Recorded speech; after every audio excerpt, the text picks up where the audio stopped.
Hey everybody, this is Doug Kenny from Stories from Motorsports, and today we have Stadium Super Truck driver Myles Cheek with us. Hey, how you doing? Good, good. Happy to be on with you.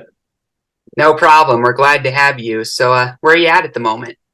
Orange, California right now. This is where I call home. So you're a Californian then? Oh yeah, California boy. Yeah. When did you first meet Robbie Gordon? Ooh.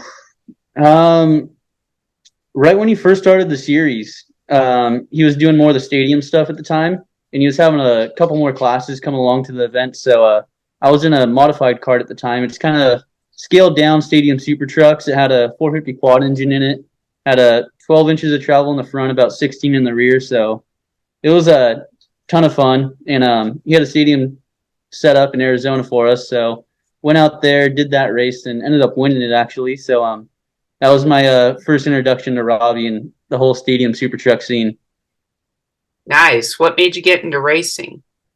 My dad, he grew up doing motocross and all that stuff, and just wanting to be like my dad. So started in BMX, then progressed into motocross, and did that from about the time I was 4 years old to about 8, 9 years old. And a few of my friends were getting hurt with it, and my mom was starting to pull the reins back on all the motocross stuff, and we ended up finding out about the trophy carts. So it was still a way that we got to do off road, stay in the dirt, but I had a cage around me, so it was a bit safer. Awesome. So, who's your biggest hero? Ooh, man. In the racing world, it would probably have to be Rob McCachran. Just watching him growing up, his driving style, just he's an off road guy too. He's done Baja, everything back in the Mickey Thompson days. He was King Kong of that too. So his driving style was just awesome. He never had to move anyone out of the way to pass him. He was just always a clean driver, always had a clean setup, and was always just a huge fan of him. It's amazing. Didn't he almost win the first Stadium Super Truck Championship? Yeah, he I think he had it until the very last race, then axle broke or something happened, unfortunately. Yeah, I think Robbie Gordon prevailed, didn't he? Yep, yeah, Robbie won it. What is racing in the Stadium Super Trucks like compared to the modifieds or the models he did? It's a bit different because this is my first step into asphalt racing really. I have a shifter cart, so I do go and drive that a lot, but just getting used to more of the straight line braking, then turning in, and the stuff I'm used to on dirt, you kind of toss it sideways and use the weight of the car to slow you down coming into the corner. So picking up on a little stuff here and there, just how the track develops on asphalt too, as well as dirt.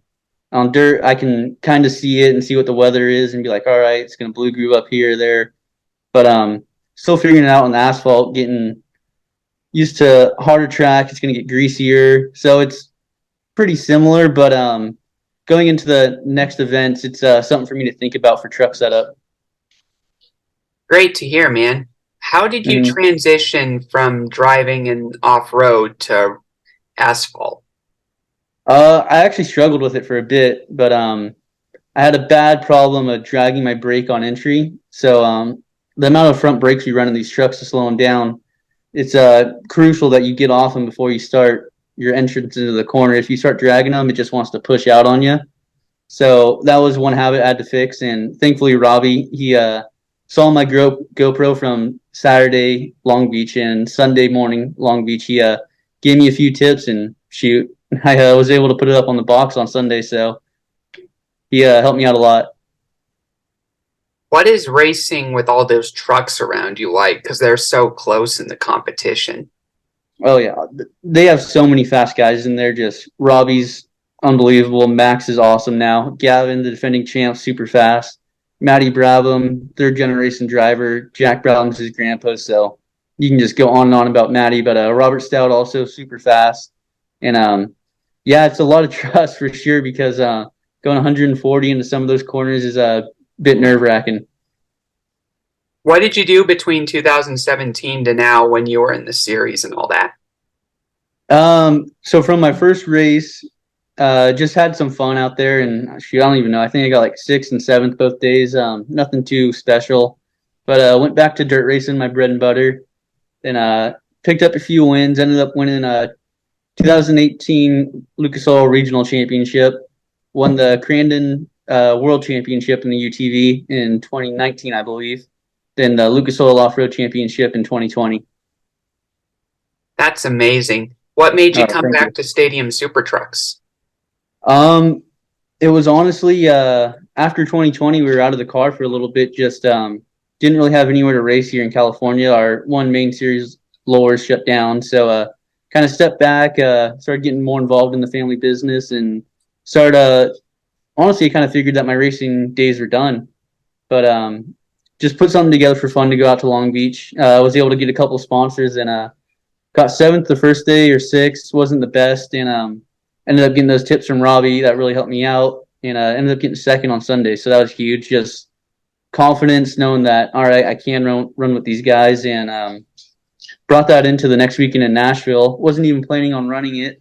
Just the whole Long Beach thing was just for fun.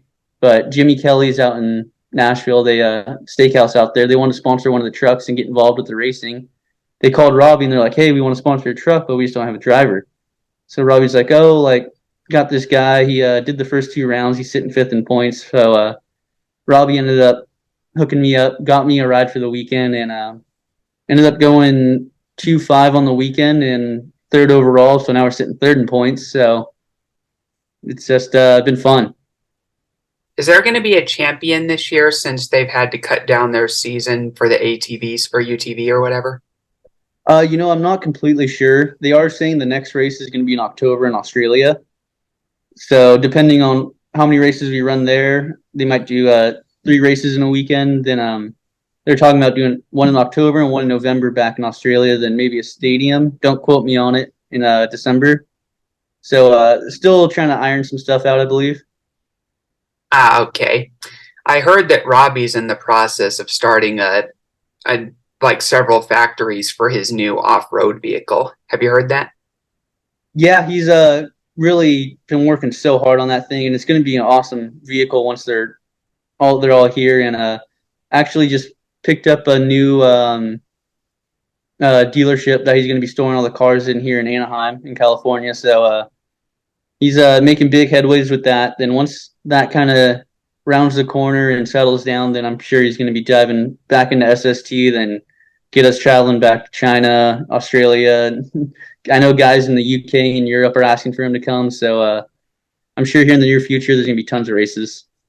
Yeah, I've been to a couple Stadium Super Trucks, and it was my first experience there. I attended a couple races in Nashville a couple years ago, and I Okay. remember being in awe when I saw what was going on. Oh, it's so awesome. That's what everyone that comes up to the pits, it's they say like, "Oh, I didn't even know these trucks were going to be here," but they ended up being my favorite class of the weekend. It was so cool seeing them hit the jumps, and so it seems like more people are starting to find out about them. So just it's just slow work trying to get a TV deal and just all the process that all the steps it takes to get on Fox or ESPN, one of the big broadcast networks. Yeah, there's even a picture I have somewhere of me and my first glimpse of the Stadium Super Trucks in Nashville. And the picture was me looking up at the trackside television with like a Just jaw mind drop, blowing. you know? Oh yeah. Yeah, And no, then they also pull like crazy numbers on Facebook. They'll post little highlights of the race. And I just saw one yesterday. It had 189 million views. man, it's going to Yeah. be famous in no time. Who knows? Maybe they'll run a full 36 race season like NASCAR eventually. Oh, that would just be awesome. Yeah, and it's every week except for those off weeks every now and then. That'd be really awesome if they did that. Oh, that'd be so sweet. So, what's your favorite track to race on if you had to pick? Ooh, favorite track. Um, Probably gonna be going back to my short course days. There's one track I never got to drive. It was Chula Vista. I only did it in my mod cart or my trophy cart, so I never got to run the full track. But the elevation changes there. They had a full blind ski jump that you're jumping 100 and some feet off of. That track's awesome. Wish I could have done that one, but besides that, my favorite track that I did get to drive on would probably be Reno, Wild West Motorsports Park. Is that in Nevada or where is it? Yeah, Sparks, Nevada. up towards Awesome. Reno. So, what's your favorite memory in racing if you had to pick? Favorite memory? Maybe I went back to back in my mod kart championships from 2012 to 2013, I believe, Hmm. and being able to defend the title was something pretty special. Well, how did it feel to be a champion for the first time?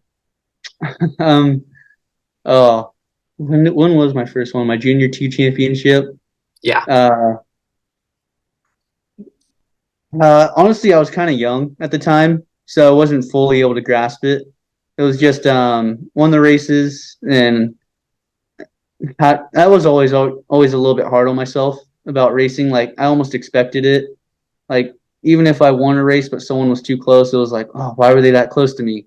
But thankfully, as I've gotten older, my ego's come down a little bit. I can re- like I use different ways to fuel me now. Like the respect of other drivers fuels me. Just recognizing how fast they are is like, all right, I got to dig deeper. I got to get faster. So I would say the first one that like really meant something to me was either probably going back to back in the mods or my first world championship at Crandon. It's amazing. How does it feel to drive off road with all the dirt and all that?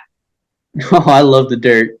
Just I love how the track develops. So beginning of the race, track will be watered down, a little slick. So kind of turns into a game of going high using the cushion.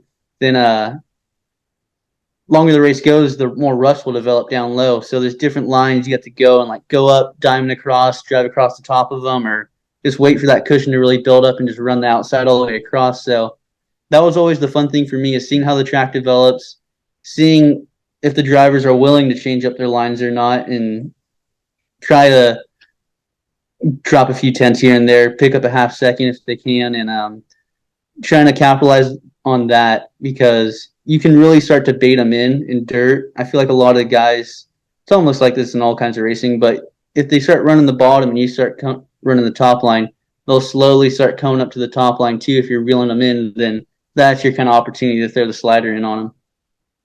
Yeah, it's pretty cool. Have you raced in the dunes in California, Southern California at all? I haven't, but I go out there to Glamis all the time, so super familiar with them. I got my little stand car I take out there and drive, but haven't got to do one of the Red Bull races yet. I really want to. So they're sponsored by Red Bull, right? Yeah, it's a Red Bull Scramble series. So I believe they did one all the way up in Alaska this year. Then they did one in the beach in New Jersey, so they're riding literally right on the beach. So that was pretty rad. But that's definitely something on my bucket list I want to do.